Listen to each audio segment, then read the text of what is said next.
Safety FM, changing safety cultures one broadcast and one podcast at a time. SafetyFM.com with Jay Allen. Changing safety cultures one broadcast and one podcast at a time. Welcome to Safety FM, where we talk about safety that's truly inspired by you. Hello and welcome to Safety FM. This episode of the broadcast and the podcast has been brought to you by Safety Focus Moment. They are consultants that want to help you get to the safety culture that you've been looking for. For more information, go to safetyfocusmoment.com. Hello and welcome to Safety FM. This is Jay Allen. On today's episode, we have Kevin Rindal from Vimocity. Now, Vimocity is a very interesting company because what they do is something slightly different than most. What they want to assist your company with is workplace injury prevention. So I'm going to have Kevin jump right in on this episode of Safety FM. We are changing safety cultures, one broadcast and one podcast at a time. SafetyFM.com. Hello and welcome to Safety FM. I have Kevin Rindal from Vimocity on the phone, and how are you doing today? Hey, I'm doing great, Jay. Thanks so much for the opportunity. Hope you're doing well. I'm doing well. I appreciate you coming on. I have to tell you, we've kind of went back and forth, you and some of your partners, and we were trying to figure out a time that we could get you on, so we have you on, and I don't understand how I'm going to be able to explain this perfectly. This is what I'm going to say, and then you can kind of steal it from here. You're not a company that focuses per se on safety, but you're a company that focuses on alleviating pain in a work environment. So how could you describe that to our audience? Yeah, that's correct. It's a different approach to injury prevention. I'll give you a little bit of background on my experience. So I've been practicing as a sports medicine practitioner. My training is as a chiropractor for the last going on 13 years.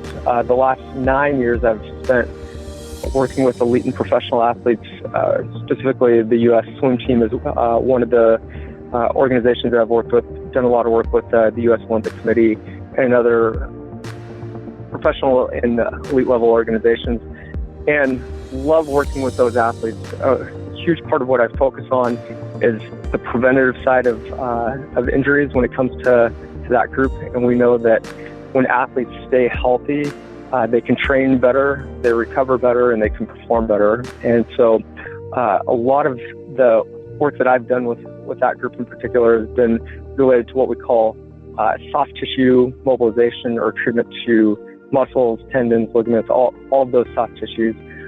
We know that biomechanics, or the way somebody moves, their range of motion, is highly influenced by the health of their soft tissues. And we also know that one of the fundamental keystone habits of professional athletes is that they regularly do what we call self-care, or taking care of their muscle and their joint health. Yeah, so if we were to rewind kind of my life story, that kind of led me down the path of being a sports medicine practitioner. I actually grew up in a really small town in Washington State. Pretty much all my family was either loggers, farmers, or just people that worked really hard with their bodies. And what I particularly saw in my grandfather, who's someone who really influenced me, is that by the time he was in his mid-60s, his body was so beat up that it would take him like 10 seconds just to be able to stand up straight when he would get out of his chair at the end of the day.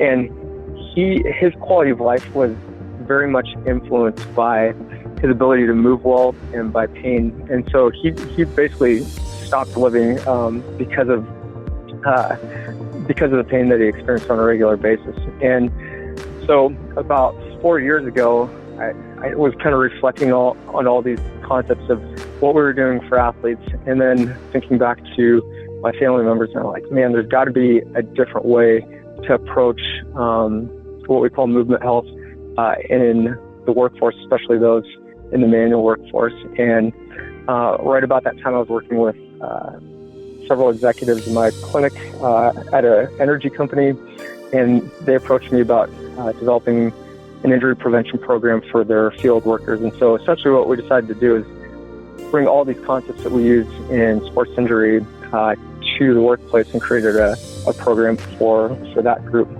And I can dive into that a little bit deeper here in a second. So let me ask you just a couple of things real quick. As you take this approach, and you said that you were dealing with athletes, and all of a sudden now they're asking you to develop a program to bring into an organization, how are you able to, I guess, compare the two for it to actually work from, I guess, from the sports side to all of a sudden now you're going into an organization, which we didn't go into a lot of description of what exactly they were wanting you to look at in that particular organization, and how do you get it to work from the athlete mode to all of a sudden now an organization is using it, and how does that kind of translate over? Yeah, of course. So one of the facts is that we all have human bodies, whether you're a professional athlete or you're, a manual laborer, and our bodies break down and function very similarly, whatever camp you're in. And so one of the things that we know is that athletes on a regular basis, they do specific things to take care of their muscle and joint health. In the working world, we don't do much body maintenance. A lot of us take better care of our tools, our vehicles, than we do our own bodies. And oftentimes we don't start to do preventative actions in terms of like helping our muscles function better or our joints function better until it becomes a problem and is either an injury or it's something like we need a cortisone injection or a hip replacement or something like that. And so there are a couple ways that we can take principles from sports medicine and apply it to the working world. One of the things that we did with that group when we first started the company in 2015 is we took them all, so 1,000 of their employees, to what's called the functional movement assessment. And so that's kind of the gold standard of movement assessment in the athletic world. And so it's 7 baseline movements.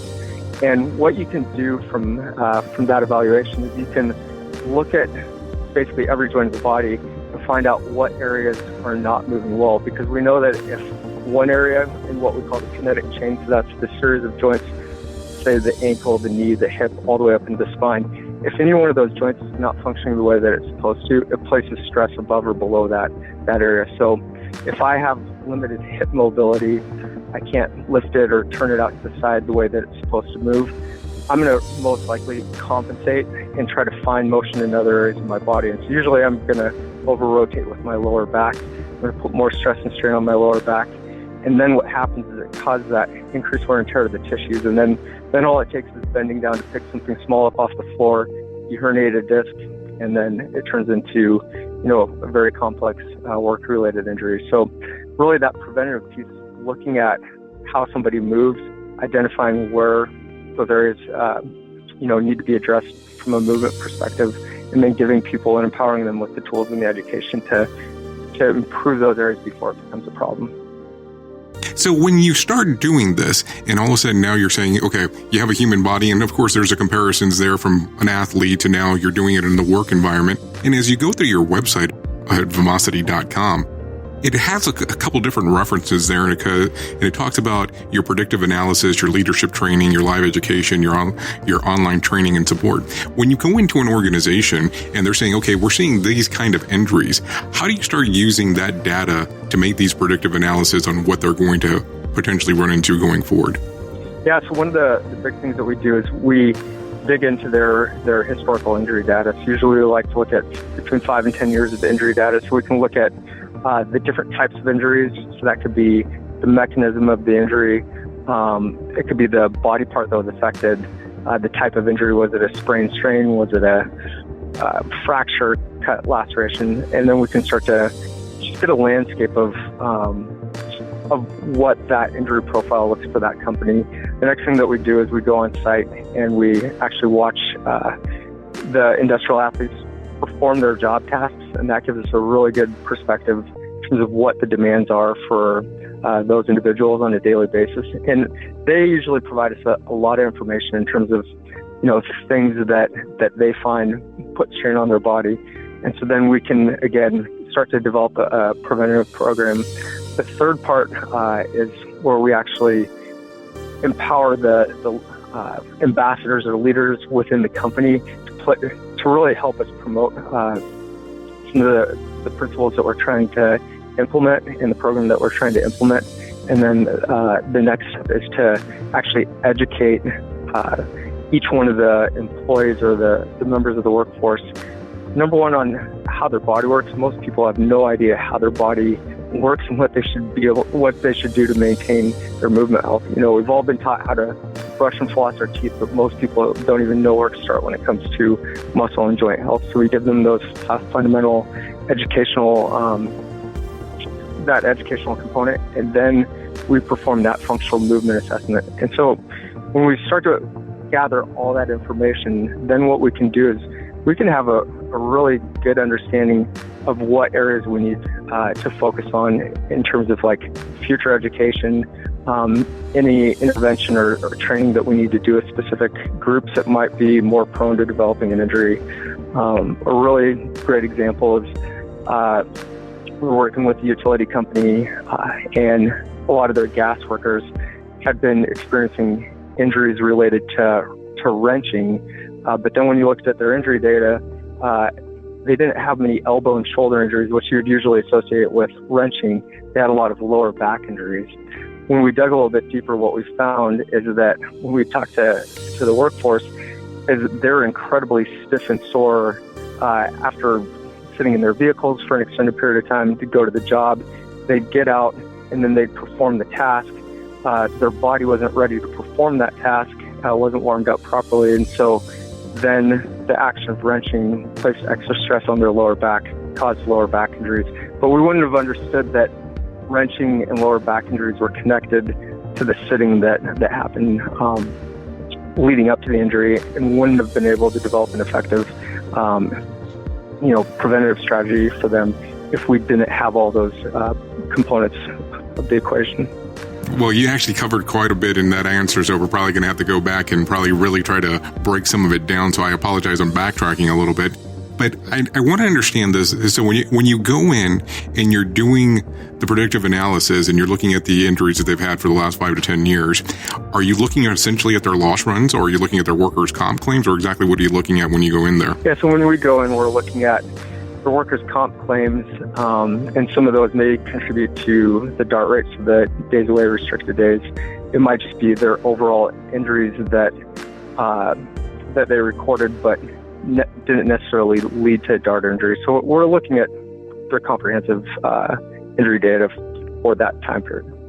And then when you start going in and you start having the conversation and training the leadership, what does that look like? So if I'm somebody who's interested in bringing your company on Vimocity, how do you have that conversation at first, opposed to we've already contracted you, but you're giving us the information of what the leadership, just ballpark on what the leadership training looks like? Yeah, so it's kind of like a train the trainer type training, where we come in and we first educate each one of those ambassadors or people who are going to be leading the program at their particular location, just giving them the back information of what we're going to be sharing with their actual team members. We're going to go over some of the historical injury data, because a lot of those people have no idea what the historical trends are or what job tasks are creating those injuries. So we try to give them the full scope of that picture, get them implemented and started with the program ahead of time, so that by the time we roll the program out to the rest of the team members, they've already been implementing some of these the program on a daily basis, and they can speak to the benefits that they've experienced. And then when you start doing the assessment where you're there and you're looking at the workers, and you said sometimes you get a lot more information than what you kind of really bargained for from the actual team members, what exactly do they tell you? Do they kind of tell you, like, we're told to perform in this particular matter, or our process and procedure says X, but we've discovered that this is a better method going this other way? Or normally, how do those conversations go? Yeah, we try not to dig too deep and let them perform the tasks the way that they would normally do it. And we'll ask very specific questions, and then just let them expand on those questions. But a lot of what we find, we oftentimes will do a job shadow with somebody who's newer to the company, and then somebody who's been with the company for 20, 30 years. And what we oftentimes find is that there's some best practices that more veteran employee have adopted over the years and little tricks that they've learned that really haven't been passed down to some of the newer members of the workforce. And so we find that kind of seeing the different perspectives there and how people are performing those tasks has been a great way for us to be able to idea share on improved ways that people can perform those tasks. And we definitely bring our expertise of biomechanical analysis and ergonomics to the equation, but we do find that we learn a lot from the employees. And then you referenced something else earlier where you were talking about you had a lot of or one particular company had a lot of injuries, and it was dealing with the amount of time that it took to travel from where they started to where the actual work was being performed. So based on that, are you recommending some kind of, I guess, pre-job warm-up is almost what it sounded like, or was I kind of understanding that incorrectly? No, exactly. And it doesn't take much. It could just be like 1 or 2 minutes. But, when we sit, that's the most unnatural position for our body to be in. And so certain muscles tend to get tight, and other muscles tend to kind of get shut down or not function as well as they're supposed to. Places increase stress on the discs of our spine and the joints of our spine. And so, just as a field goal kicker, he wouldn't come straight off the bench and jump into the game. He'd perform a series of just real basic moves to prepare his body for activity. We try to have the workforce just implement like 1 or 2 quick things that, like I said, only take about 30 seconds to a minute to prepare their body and transition from the sitting to actually performing the job task. Because automatically when you start talking to people and you start saying, hey, we're going to do some kind of warm-ups, automatically people that don't like to exercise, and I'm saying just for an example, they're going to default to, is this going to be P90X or insanity or something along those lines? And I say that jokingly, but that's sometimes what people kind of analyze. So you're saying that it's a 1 to 2 minute warm-up scenario depending on what kind of work they're doing. Yeah, that's been one of the things that we've really tried to differentiate with this whole process. Is we aren't promoting exercise necessarily to these people, because exercise can be kind of a scary word, or it can be something that puts people off. And so really we're focused on what we call mobility. It's just your joints being able to move well and function the way that they're supposed to, or at least as well as they can. And I think when people kind of understand the difference between exercise and movement quality, when people move well, they have less pain and they just feel better in general. And most people like to feel better. And so I think that we've been able to knock down a lot of barriers for people just by talking about mobility and movement health as opposed to exercise. You're listening to Kevin Rindal from Vimocity here on Safety FM. Now, just another question for you. Let's talk real quick about office workers. And I know that you said earlier that one of the most, I guess, uncomfortable positions, or kind of not a position that your body should normally be in, is sitting for a long period of time.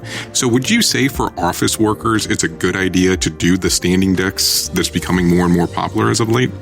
Yeah, I think that's a great tool. It's not the end-all, be-all. And there's some emerging research that shows that if you stand all day, there are actually some negative health consequences to that, like varicose veins, other things associated with just increased stress to your body. So I never advocate for somebody 100% going to standing, but I think that having the ability to vary your position is really important. So typically I recommend, if somebody has a sit to stand desk, stand about 50% of the day, sit about 50% of the day, and maybe even have a couple different options for sitting, like a traditional chair, maybe a perching stool, or like an exercise ball, something like that.